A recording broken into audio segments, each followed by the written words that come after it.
Hi everyone, it's Babatunde Olaniro again, and I sincerely welcome you to my channel where we discuss productivity, entrepreneurship, personal development, and business development. Basically, how to go from nothing to something and how to turn nothing into something.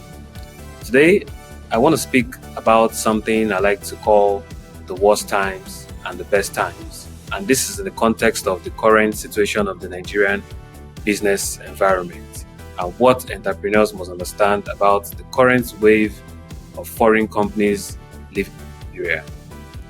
And I'd like to begin by sharing my own PPP, something I call personal private philosophy on tough and challenging business environments. When the environment is tough, with many problems like we see in Nigeria today, I believe these same times are also an indicator of many available opportunities that can solve some of the problems. And those entrepreneurs that can solve these problems can earn huge margins.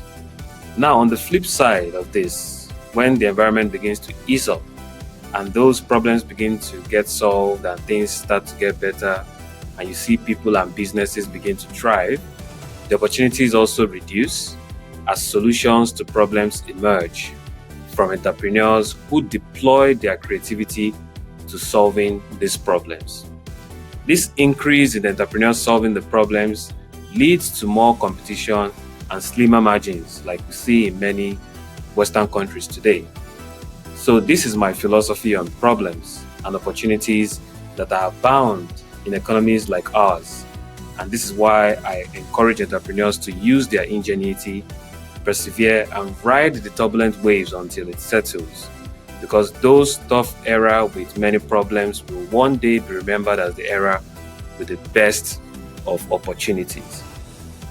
Now, with regards to foreign companies that are leaving Nigeria and what some people, particularly media houses and some political commentators who may not necessarily be business-minded people have been saying about this recent trends of companies leaving Nigeria.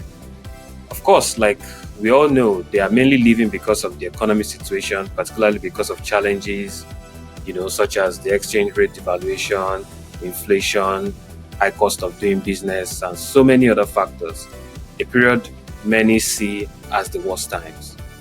My view is that these companies that have been in Nigeria, some for many years, while some of them are new entrants, came into Nigeria primarily for the sake of the profits that they earn from Nigeria and not necessarily because they want to help move Nigerian economy forward or because they just love the Nigerian people so much that they came in to set up their companies.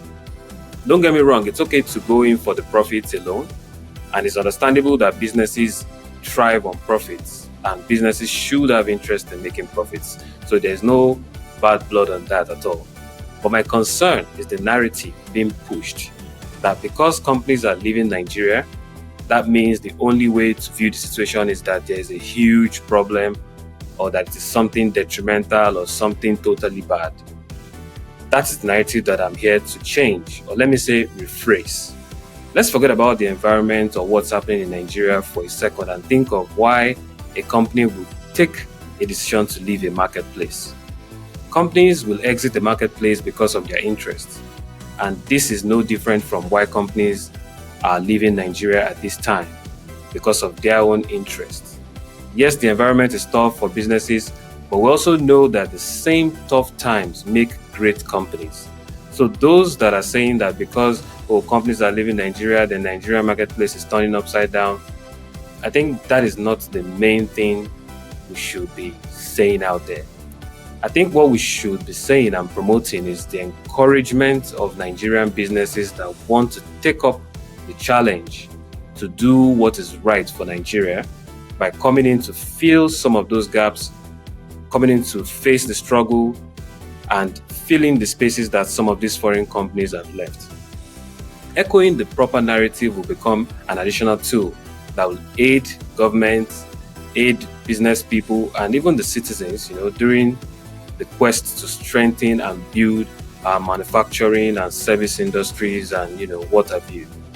These, in my view, are the best times for those Nigerians and Nigerian companies that would take up the challenge and reap all the benefits of these opportunities that are abound in a country with a vast marketplace and resources like Nigeria.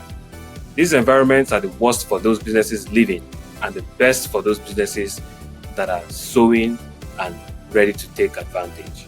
But you must remember that the arrival of an opportunity does not guarantee that you will benefit from it. You still need to take advantage of the opportunity to reap its benefits during the harvest time. There's an opportunity for us as Nigerians and Nigerian businesses to pull our country out of the mud and get our country where it really, really needs to be. People talk about China, the Chinese, and how the Chinese government was able to pull and grow the Chinese economy so quickly over the past few decades, from the 70s, the 80s, and even the 2000s. But not many people are focusing on the tough times the Chinese went through and what they had to do and endure in order for them to get to where they are and in order for them to get to where they want to be. There was a lot of work done, and that's the work that we Nigerians need to do today. So let's come together, Nigerians and foreigners who believe in taking advantage. After all, while some foreign companies that are, leaving, some still believe strongly in Nigeria and they remain there, while others are coming in fresh in this same challenging moment because they recognize the unlimited opportunity available in an area like Nigeria. I will implore that we tone down this narrative because companies are leaving, then Nigeria is a hellhole. Oh no. The companies that are leaving because of their own corporate reasons and interests. Many of them, if not all, were only there because of the huge margins they were earning doing business in Nigeria. And now that those margins are not there anymore, or let's say they are super slick as expected, they are the first to leave. So remember that these companies were never there for Nigerians, and neither were they ever there for you and I. So in conclusion, my friend, what we need are companies, be it indigenous or foreign, that are there not for their own prosperity alone, but for the prosperity of Nigeria and for the prosperity of the Nigerian people. Thank you so much for listening to me today, and I'll catch you on the next episode. Ciao.